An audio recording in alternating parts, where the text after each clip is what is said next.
सब हाल विश्वामित्र जी से कह दिया, क्योंकि वे सरल स्वभाव के हैं, छल तो उन्हें छूता भी नहीं है।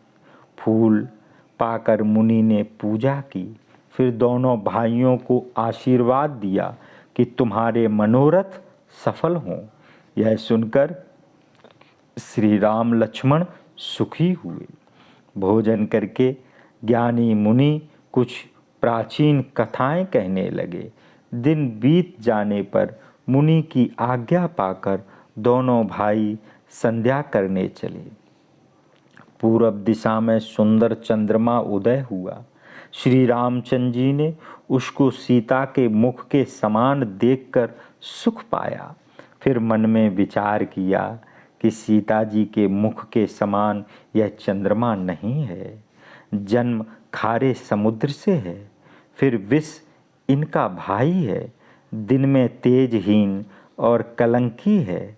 ऐसा बेचारा चंद्रमा सीता जी के मुख की बराबरी कैसे पा सकता है? फिर यह नित्य घटता बढ़ता है, विरही लोगों को दुख देता है।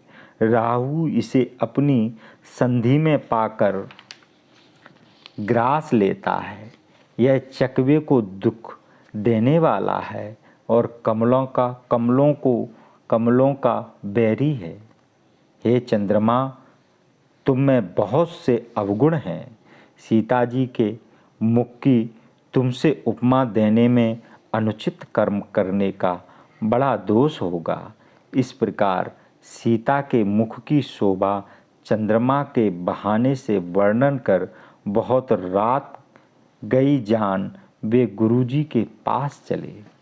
मुनि के चरण कमलों में प्रणाम कर आज्ञा पाकर उन्होंने विश्राम किया।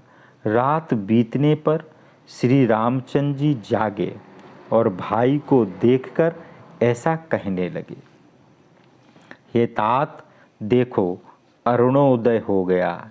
जो कमल, चकवा व संसार को सुख देने वाला है।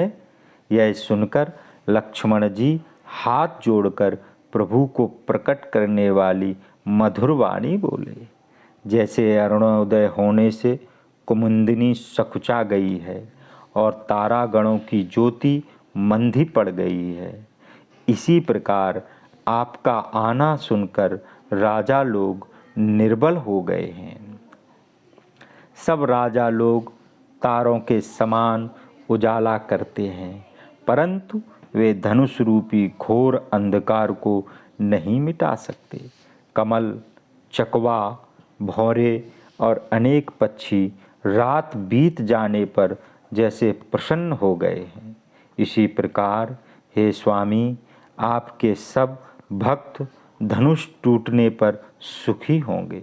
सूर्य के उदय होने के बिना परिश्रम अंधकार का नाश हो गया, तारे छिप गए हैं, संसार में तेज का प्रकाश फैल गया है।